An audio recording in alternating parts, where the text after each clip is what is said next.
뷰티풀 큐어, 뷰티풀 큐어, 데니엘 M. 데이비스 지음, 오수원 옮김.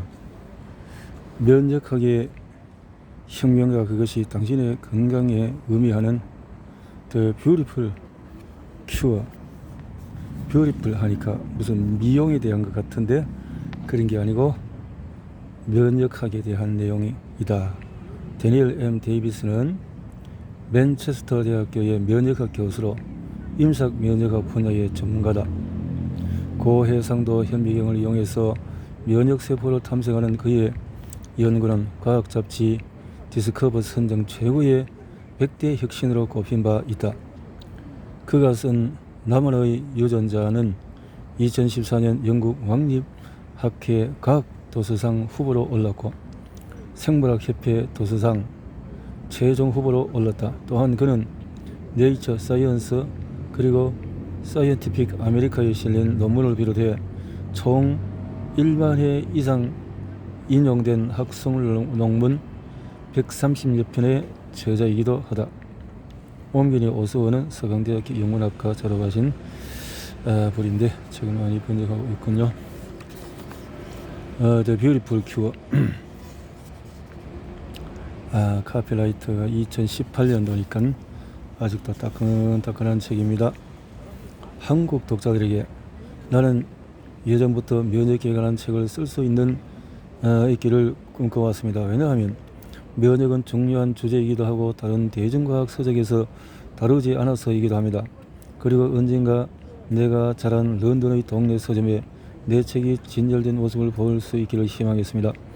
한국처럼 먼 이국에서 내 책이 번역되고 출판될 거라고는 정말 상상하지 못했습니다. 그런데 실제로 이런 일이 일어나다니 정말 말할 수 없는 만큼 기분이 좋습니다. 이 책의 번역을 맡아주신 오수원 씨에게 큰 빚을 졌습니다. 과학은 이처럼 거대한 세계적인 노력이며 과학에 관한 우리의 토론은 진리나 문화에 의해서 만들어진 경계 너머로 확장되어야 합니다. 이렇게 면역책에 대한 연구에 대한 이유는 첫째, 의학에 대한 새로운 아이디어는 면역체계에 대한 우리의 이해를 기반으로 하기 때문입니다. 최근 예를 들어보죠. 이 책의 마지막 장에서 보게 될 텐데 2018년 노벨 생리의학상을 받은 암 치료에 대한 면역 관문 억제제의 발견은 면역체가 어떻게 작용하는지에 대한 우리의 세부적인 이해를 바탕으로 한 결과입니다. 둘째, 무엇보다 놀라운 점인데요. 인간의 몸은 분명 우주에서 가장 놀라운 것들 중에 하나고 면역체는 아마도 그 안에서 가장 이해되는 시스템일 것이기 때문입니다. 셋째, 위험한 세균을 찾아서 파괴하는 면역체계뿐만 아니라 그것은 활동은 다른 신체 시스템과 연결되기 때문입니다. 수면, 스트레스, 영양상태, 정신건강은 모두 감염과 싸우는 우리의 능력과 관련이 되어 있습니다. 독자 여러분, 이 책을 선택해 주셔서 감사합니다. 과학자에게 드리고 싶은 말은 면역학은 상상도 못할 폭넓은 분야여서 이 책에 포함시키지 못했거나 짧은 언급만 한 내용이 적지가 않다. 자료가 된 글을 쓰신 모든 과학자들께 사죄될 수밖에 없다. 자, 면역의 과학혁명, 백신에 대한 비밀, 위험, 몸속에 펼쳐진 은하계, 이렇게 해서 책을 쓰셨군요. 프롤로그. 저 것을 좀 보게. 얼마나 아름다운가 말이야. 한 예술가가 친구에게 말했다. 예술은 꽃의 아름다움을 의미하고 가치를 알아보지만은 과학은 꽃을 분해해버리지. 과학은 꽃을 따분한 것으로 만들어버린다고. 이 예술가의 친구는 바로 노벨상을 수상한 물리학자 리처드 파인만이다. 파인만은 예술가 친구의 견해가 정신나간 소리라고 생각했다. 파인만의 반론은 자신과 같은 과학자도 꽃의 아름다움을 의미할 수 있을 뿐더러 과학자로서의 꽃의 세포와 화학 및 생물학적인 메커니즘, 수많은 복잡한 체계 등 꽃의 내부 구조 또한 경이롭다는 것까지도 안다는 것이다. 그뿐 아니라 꽃이 곤충을 유혹한다는 것을 알면은 곤충이 해당 꽃에게 미적인 쾌락을 받아 비둘기들이 가까이 와서 이렇게 자연스럽게 하니까 좋군요.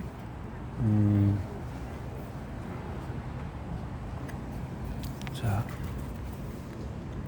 지금은 유명해진 이 대화를 파인만이 언급한 것은 1981년 BBC TV와의 인터뷰였다.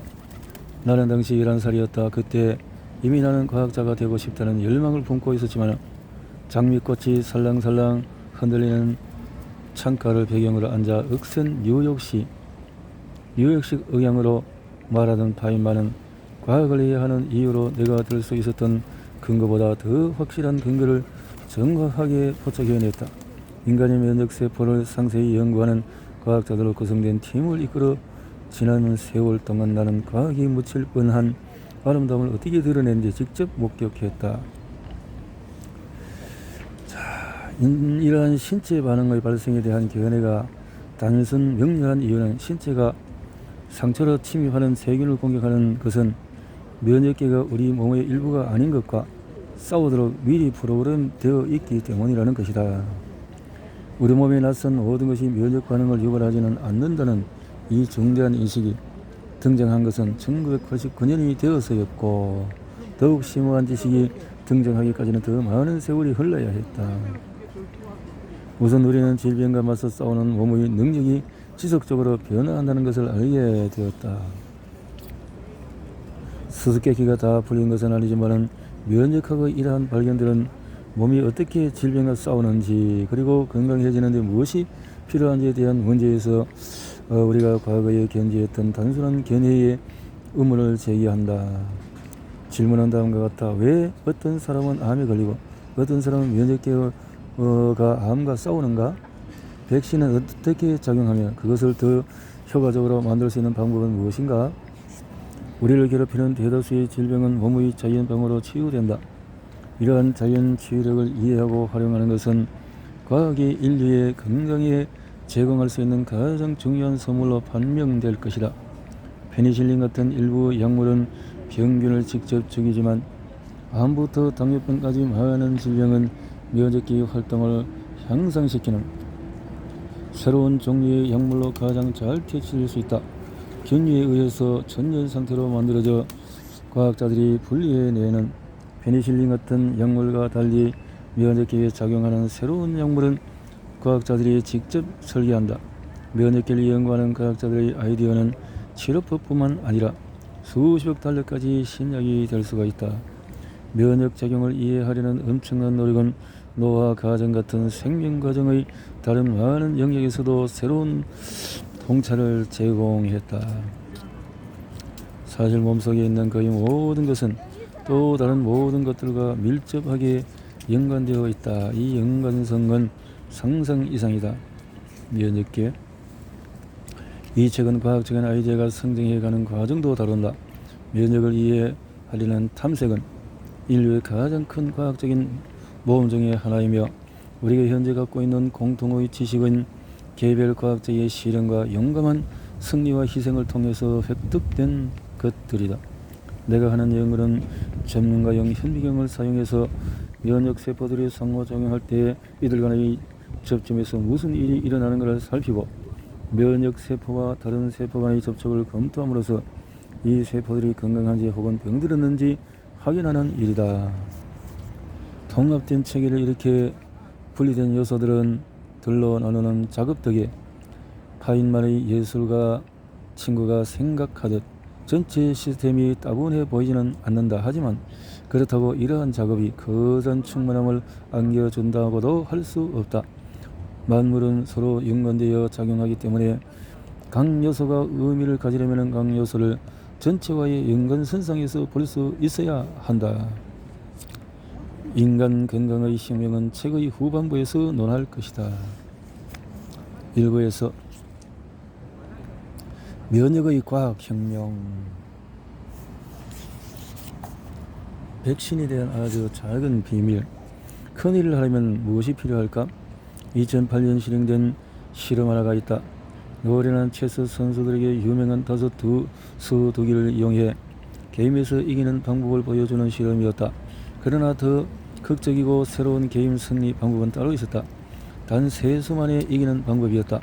게임에서 이기는 가장 빠른 방법을 물어보면 대부분의 전문가들은 익숙한 다섯 수두기를 제안할 뿐 최적의 세수두기는 빠뜨렸다.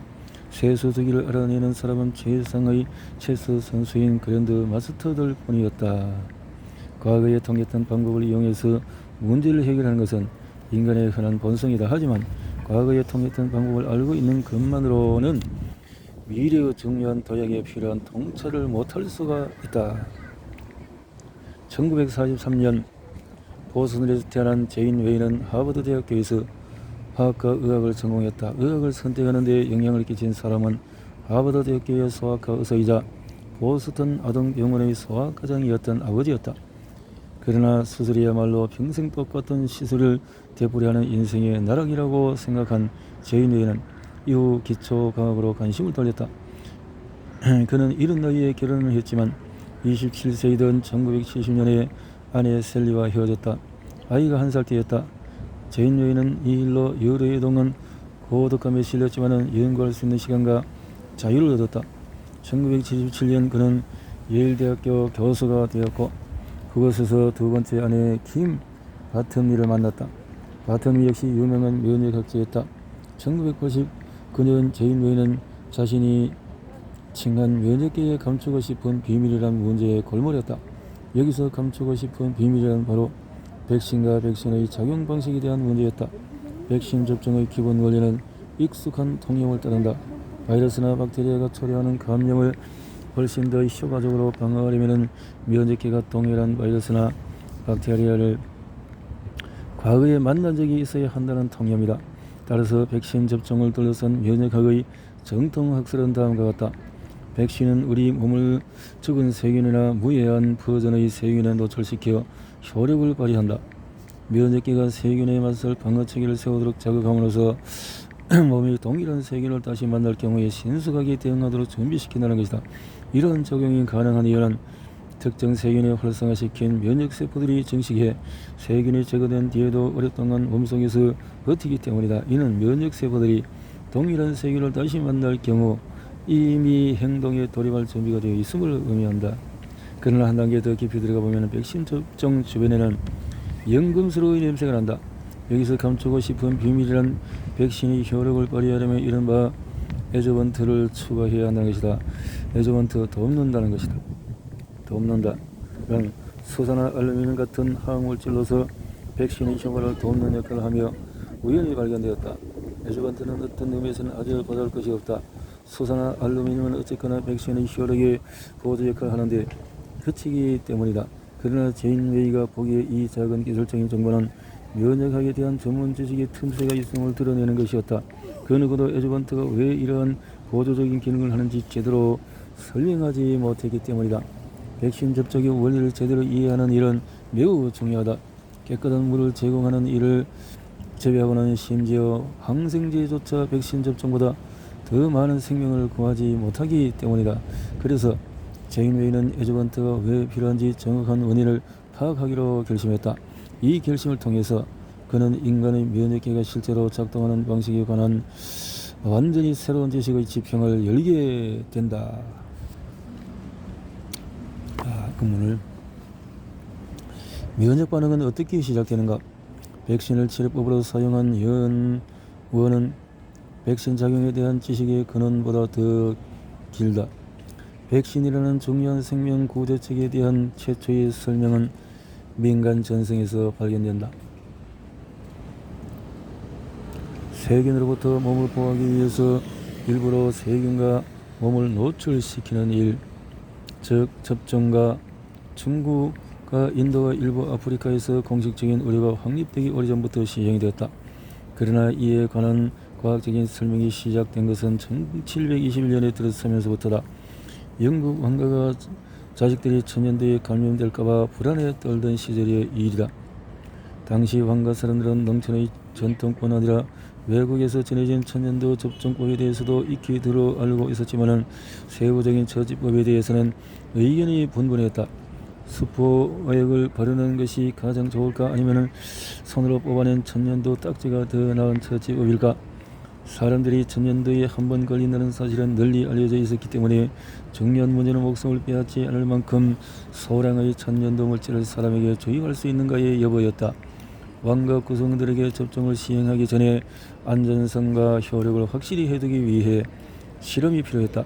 왕가를 위해서 희생될 실험 대상으로 죄수들이 제격이라고 간주했다. 천년도 지원자를 모집하면서 면역의 역사에 기록된 최초의 임상 실험이 시행이 되었다. 죽을 수도 있는 실험에 참여하되 실험이 성공하면 사형을 면할 것이냐 아니면 원래대로 사형을 받을 것이냐가 죄수들에게 지시된 선택지였다. 1721년 8월 9일 6명의 죄수들의 팔과 다리를 칼로 살짝 절개한 다음 천년도 환자의 딱지와 고름을 그 절개한 부위에 비벼넣었다. 또 다시 다른 죄수에게는 콧 속에 딱지와 고름을 넣었다. 두말할 나위 없이 불쾌하고 끔찍한 작업이었다. 당시의 엘리트 과학자 25명이 실험 현장을 지켜보았다. 여기에는 왕립학회 1662년 왕실 허가를 받았음에도 아직 회원 자격 기준이 모호한 기간이었다. 이 회원들도 포함되어 있었다. 민간 전승처럼 각 죄수는 하루나 이틀 동안의 천년도 증상을 앓다가 회복되었다. 코에 천년도 고름을 넣은 여자 죄수는 특히 심하게 병을 앓았지만 결국 회복되었다. 1921년 9월 6일 조지 1세는 실험에 자원했던 죄수들을 석방시켰고 이들은 자유의 몸이 되었다. 면역계가 제대로 작동한 덕에 사형수들은 교수대와 천년도라는 두 가지 사망 선고에서 벗어난 셈이었다. 그로부터 불과 몇 달 뒤인 1722년 4월 17일 웨일스의 왕자와 왕자비 5년 후에는 조지 2세와 캐롤라인 왕비가 될 인물은 딸 둘에게 천년도 접종을 시행했다. 신문마다 이 일을 대서특필했고 접종에 대한 관심이 폭증했다. 세간의 주목을 받는 지도자나 유명 인사들이 새로운 과학 개념이나 사상에 대한 대중의 태도에 지대한 영향력을 끼친다는 것을 새삼 일깨워주는 사건이다. 그런데도 이 접종은 여전히 논란거리였다. 일각의 주장대로 인위적인 개입은 자연 혹은 신의 뜻에 위배되는 것이라는 것이었다. 실제로 1722년에 런던의 한 목사는 접종이라는 위험한 죄악이라는 주제로 설교했다. 접종이 논란이 되었던 또 하나의 이유는 천년도 접종을 받은 사람들 중에서 약 2%가 회복되지 못하고 사망했기 때문이다. 그로부터 48년 뒤 에드워드 제너라는 21세의 청년이 런던에 있는 성조지 병원에서 당시 영국에서 가장 유명한 외과의자 회복제였던 존 헌터를 스승으로 모시고 3년간의 수련을 시작했다. 헌터는 제너의 비판적인 능력을 보여주고 실험에 대한 열정을 키워주었으나 제자가 꽃을 피우는 모습을 보지 못하고 1793년 사망했다. 제너가 접종의 극심한 위험은 피하되 동일한 효력을 보는 방법을 발견하기 3년 전이었다. 대부분의 생물 클러스터 버클리의 작은 고향에서 시골 의사로 보낸 제너는 우유자는 처녀들이 절대로 천년두에 걸리지 않는다는 사실을 이미 알고 있었다. 계시와도 같았던 그의 통찰은 이 처녀들이 소액에서 전염되는 경미한 바이러스 감염 질환인 우두에 이미 노출되었기 때문에 천년도에 걸리지 않았던 것일 수 있으며 그렇다면 치명적이지 않은 우두 수포의 고름을 훨씬 더 위험한 천년도 환자의 고름 대신에 접종에 사용할 수도 있지 않을까 하는 발상으로 이어졌다. 오늘날 전설로 통하는 그의 실험은 1796년 5월 14일에 실행되었다. 제너는 세로넴스라는 우유를 짜는 여성의 고름을 뽑아냈다. 냄새는 블러섬이라는 소액에서 우두에 감염된 적이 있는 여성이었다. 제너는 이 고름을 자신의 집 정문사 아들인 8세 소년 제임스 핍스에게 접종했다. 그리고 이렇게 해서 걸리지 않았다. 이 유명한 실험은 면역학이 탄생한 순간으로 칭송받지만 정작 제너는 자신의 발견을 발표하는 데 난항을 겪었다. 왕립학회는 제너가 관찰한 바가 입증되지 않은 일회성 사건에 불과하다는 의견을 내놓았고 그 정도의 대담한 주장을 펼치려면 훨씬 더 많은 아동을 대상으로 다시 실험할 것을 요구했다. 지난해 11개월짜리 아들을 비롯해 다른 아이들을 대상으로 같은 실험을 실시했지만 결국 왕립학교에서 자신의 실험 결과를 발표하려는 시도는 포기했다. 대신에 그는 활자가 큰 75쪽짜리 단행본으로 연구 성과를 직접 출간했다. 처음에는 런던 내 두 곳의 서점에만 판매했던 이 단행본은 1798년 9월 17일 대규모로 발간되었고 큰 성공을 거두었다. 백신이라는 용어는 그로부터 몇 년 후에 제너의 친구가 만든 것이었다. 1000년도 이렇게 해서 백신이라는 것이 나오게 되어졌다라는 건데요. 이 책이 이 단락이 제너는 자신의 연구를 통해서 천연두가 완전히 근절되려고 확신했지만 백신 접종의 작동 원리에 관해서는 깊이 알지 못했다.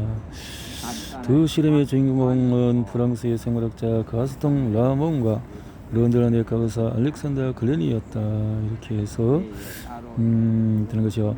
글렌이는 일 중독자였고 극도로 부끄러움을 타는 인물이라 사람들과 함께 어울리기 쉽지 않았다. 하지만 그는 자신이 행할 연구 계획을 세우는 일에는 달인의 경지였기 때문에 자신과 동료들이 엄청난 양의 실험을 효율적으로 실행할 수 있도록 절차를 탁월하게 간소화하고 능률화하였다. 1926년 결국 글렌이의 연구팀은 디프테리아 단백질을 알루미늄과 섞어 정제하는 화학 공정을 거치며 효과적인 백신이 된다는 것을 발견했다.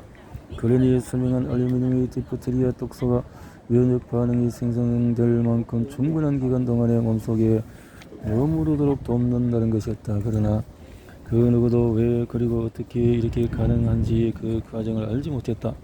글렌이의 실험 이후에 파라핀유 같은 다른 물질 또한 알루미늄과 같은 방식으로 백신 작용을 돕는다는 사실이 밝혀졌고 이들을 함께 에조번트라고 부르게 되었다.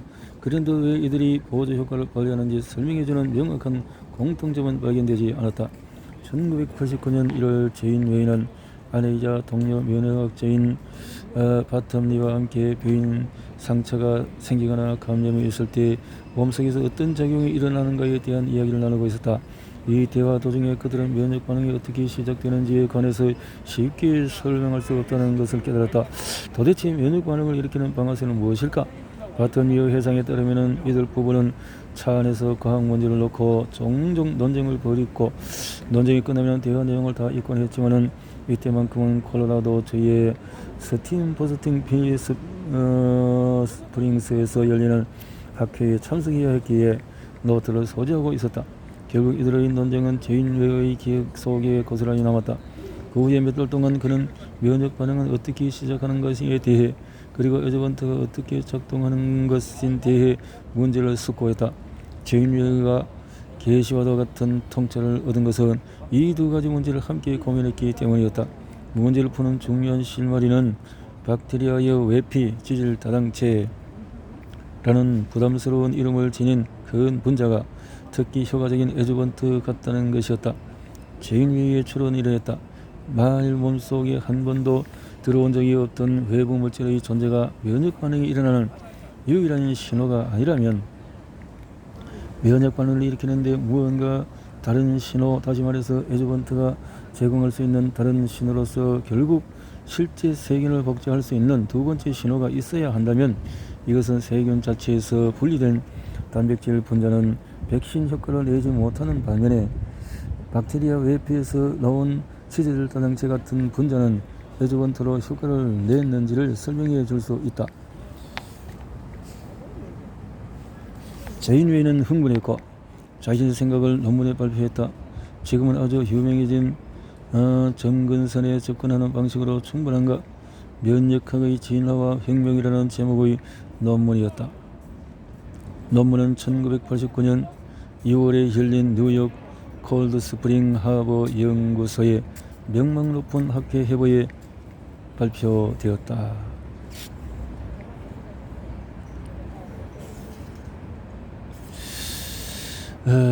이 논문에서 그는 기존의 모든 학자들이 면역계를 연구하는 방식이 마치 관련 지식이 어떤 종류의 점근선에 다가가고 있으면 된다는 듯한 태도라고 비판했다. 그의 주장은 미래에 해야 할 실험이 무엇인지는 명확하지만 현재의 기술 여건으로는 이를 실행하기 어렵기 때문에 면역학자들은 면역에 대한 이해를 혁명적으로 변화시키기보다 정밀성을 보강하는 것을 목표로 하는 정도의 미지근한 태도를 취하고 있다는 것이었다. 최근에는 면역학자들이 결국 이러한 태도 때문에 면역 반응이 시작되는 방식을 다루는 지식에 존재하는 큰 공백을 보지 못한다고 주장했다. 그는 자기와 비자기를 구분하는 것만으로 충분치 않다고 강조했다. 면역계는 면역 반응이 일어나기 전부터 이미 언제 무언가가 신체를 위협할 가능성이 있는지를 알아볼 수 있어야 한다는 것이었다. 따라서 그의 추론상 면역계는 실제 세균이나 감염된 세포의 당연한 징후를 감지해낼 수 있어야 한다. 그는 이러한 목적으로 규명해야 할 면역계 전체가 존재한다는 예측을 내놓았을 뿐 아니라 면역계가 작동할 수 있는 방식까지 예상했다.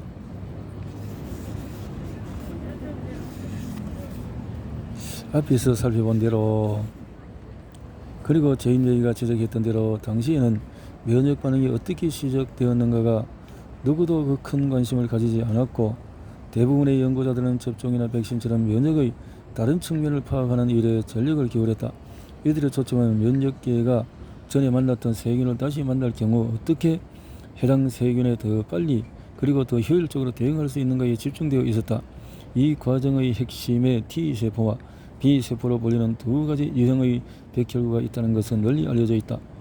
이 백혈구들은 표면에 특히 중요한 수용체 분자를 갖고 있다. 이들은 T세포 수용체와 B세포 수용체라고 한다. 상생력이 가미된 근사한 이름은 아니다. 이 수용체는 단백질이라는 생체 분자에 속하는 원자들의 긴 끈으로서 정교한 형태로 잘 접혀 몸속의 특정 과제를 수행하도록 적응한 물질이다. 여기서 중요한 점은 T세포와 B세포의 수용체가 세균 자체와 결합하도록 만들어져 있지는 않다는 것이다. 이 수용체들의 끝부분은 아무렇게나 뻗친 모양으로 되어 있기 때문에 세균만이 아니라 어떤 종류의 분자와도 결합할 수 있다. 그러나 몸이 세균만 포착해 추적하는 방식은 면역계의 가장 경이로운 현상 중에 하나다. 그 과정은 다음과 같다. T세포와 B세포는 골수에 발달하는 동안에 각각 수용체를 얻는다. 세포 발달 동안에 이루어지는 유전자 배열의 변화는 각 세포에서 고유한 모양의 수용체를 제공한다. 하지만 각각의 T세포와 B세포가 받은 수용체는 혈류로 들어가기 전에 건강한 세포와 결합하는 일이 없도록 검증을 거친다. 건강한 세포와 결합하는 수용체를 가진 T세포나 B세포는 이 테스트에서 제거된다. 건강한 세포와 결합하는 면역세포가 몸속에 있으면 위험하기 때문이다.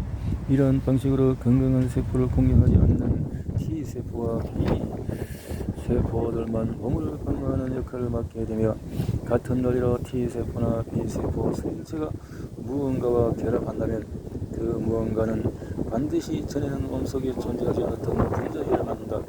학문적인 표현을 쓰자면 이것이 바로 면역계가 몸의 구성 성분을 비자기 즉 자신의 일부가 아닌 모든 것과 구별해내는 방식이다. 제임레이가 예상했던 바는 이것이 전부가 아니라는 것이다. 구체적으로 그가 예측했던 것은 일반 수용체가 아니라 특정한 수용체가 존재하는 것이 분명하다는 것이었고 어떤 형태인지 수용체는 무작위로 만들어진 뒤 선택되는 수용체가 아니라 처음부터 세균이나 감염된 세포하고만 구체적으로 맞물리는 고정된 모양을 갖고 있는 수용체다. 아무렇게나 생긴 모양의 수용체로 면역세포를 만든 다음 건강한 세포에 반응할 위험이 있는 수용체를 제거하는 복잡한 과정보다는 특정한 형태인지 수용체가 원래 존재하는 편이 면역세포가 세균을 찾아내는 방법으로 훨씬 더 단순해 보였다. 그러자 제임레이는 고정된 모양을 지니는 수용체가 먼저 진화된 뒤에 질병을 방어했을 것이고 지구상의 생명체가 더욱 복잡해지고서야 비로소 더 복잡한 면역체가 발전했을 것이며 여기에 T세포와 B세포가 포함되었으리라 의견을 피력했다. 제임레이가 예측했던 고정된 모양의 형태인지 수용체를 포함하는 단순한 면역체계는 대개 선천 면역으로 불리는 체계의 일부를 형성하며 과거 감염의 기억을 설명하는 후천 면역과 정반대로 작용한다. 선천 면역이라는 용어는 제인웨이 이전에도 이미 쓰였다. 지금 생각해보면 면역계가 몸속에 들어온 적이 없는 모든 물질에 대응하지 않는다는 것은 그야말로 당연한 이야기다. 음식 소화관에 존재하는 무해한 박테리아 혹은 공기 중의 먼지 같은 것들, 이런 것들은 모두 인간의 몸의 일부가 아니다.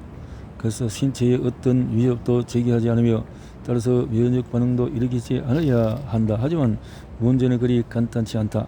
1930년 조지 버너드 쇼가 과학은 하나의 문제를 해결하는 순간에 10개의 다른 문제를 일으킨다라고 말한 것처럼 제인웨이의 개념이 맞닥뜨린 가장 큰 난제는 이를 뒷받침할 만한 실험 증거가 부족하다는 점뿐만이 아니었다. 이론적인 문제 역시 만만치 않았다. 가령 세균은 급속도로 증식한다. 세균의 증식하는 속도는 어안이 붕붕할 지경이다. 바이러스에 감염된 인간의 세포 하나는 100개의 바이러스 입자를 새로 만들어낼 수가 있다. 4차례의 복제를 겪는 바이러스 복제를 3개만 있어도 단 며칠 만에 새로운 바이러스 입자 3천억 개가 만들어진다는 뜻이다. 이런 행동을 보이는 것은 바이러스만이 아니다. 박테리아도 최적의 조건에서 20분마다 분열한다. 이는 박테리아 한 개당에서 5 곱하기 10의 21승의 개가 박테리아를 하루 만에 만들어낸다는 뜻이다. 이쯤 되면 박테리아의 숫자는 우주에 있는 별의 숫자와 비슷해진다. 물론 실제로 세균이 인간 몸속에서 그 정도까지 증식하지는 않는다. 이 정도로 증식하려면 무한한 양의 자원이 필요하기 때문이다. 그러나 어쨌든 세균은 엄청난 숫자로 급속히 불어난다. 최소한 한 쌍당 평생 2명 정도의 아이를 낳는 인간의 짓거리만은 평균치보다는 훨씬 더 빠른 속도다. 이 사실은 제인웨이의 생각에 중대한 문제를 이야기한다. 세균이 번식할 때마다 유전자의 무작위적 변화가 생기며 이러한 변화를 통해서 적어도 세균의 일부 유전자는 면역계가 감지해내는 분자성의 특징을 드러내지 않을 가능성이 있기 때문이다. 다시 말해서 바이러스나 박테리아의 무수한 개체를 중에서 일부는 어쩌다가 형태인지 수용체가 추적할 수 있는 세균의 모양이 아닌 것으로 바뀌는 유전자 변이를 겪을 수도 있다. 이렇게 수용체가 인식할 수 있는 분자 형태가 없는 박테리아는 면역계의 감지를 피해서 더 쉽게 번식한다.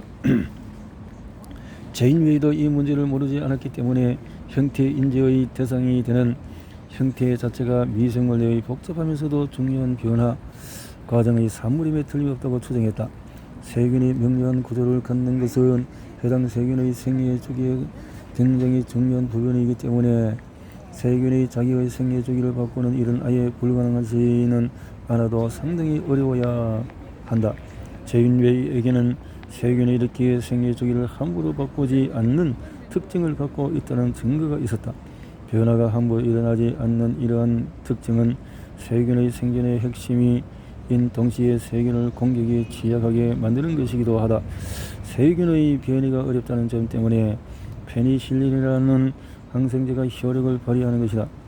박테리아 한 개는 분열할 때마다 2개의 딸세포를 감쌀 세표벽을 만들어야 한다. 문제는 세표벽을 만드는 과정이 하도 복잡해서 박테리아가 이를 쉽게 바꾸지 못한다는 점이다. 페니실린이 약효를 발휘하는 것은 세포벽 형성 과정의 마지막 단계에 개입하면서부터다. 결국 박테리아가 페니실린을 피하도록 해줄 만한 유전자 돌연 변이는 전혀 없었기 때문에 페니실린이 효력을 발휘하는 것이다. 물론 박테리아가 전혀 다른 과정을 거쳐서 세포벽을 만들므로써 항생제에 저항할 수도 있겠으나 그것은 쉽지 않다. 따라서 페니실린은 엄청나게 많은 미생물의 역효를 발휘할 수 있다. 요컨대 항생제는 생명현상의 핵심적이고도 매우 복잡한 과정에 연루된 박테리아 단백질 분자와 결합하는 물질인 셈이다. 한 과학자의 회고에 따르면 제인웨이가 논문을 발표했을 당시 청중은 그의 아이디어의 매력을 느꼈으나 확신하지는 못했고 또 다른 과학자는 의학계가 제인웨이의 사고를 받아들일 준비가 되어 있지 않았다고 기억한다. 세계 최고의 수많은 면역학자들 앞에 선 제인웨이는 동료 학자들이 면역계의 작동 방식에 대한 연구에서 대단히 중요한 부분을 놓쳤다고 역설한 만큼 확신에 차 있었다. 물론 자신이 인정했던 대로 실험적인 확정은 불가능했다. 발표 당시에는 그 누구도 제인웨이의 생각이 핵심적인 이론인지 아니면 공상 가득한 헛된 소리인지 알지 못했다. 제인웨이의 논문은 거의 잊혀졌다. 그 후에 7년 동안 다른 과학 논문은 그의 논문을 거의 언급조차 하지 않았다. 그러나 단 한 사람 제인웨이의 논문에 깊은 인상을 받은 과학자가 있었다. 제인웨이와 4,500마일이나 되는 거리에 떨어져 있던 그는 모든 역경에 맞서 제인웨이의 생각을 망각해서 구해낸 인물이었다. 바로 루슬란 메드츠 히토프. 1992년 가을 모스크바 대학교의 학생이었던 메드츠 히토프는 제인웨이의 논문을 읽었고 이후에 그의 인생은 완전히 달라졌다.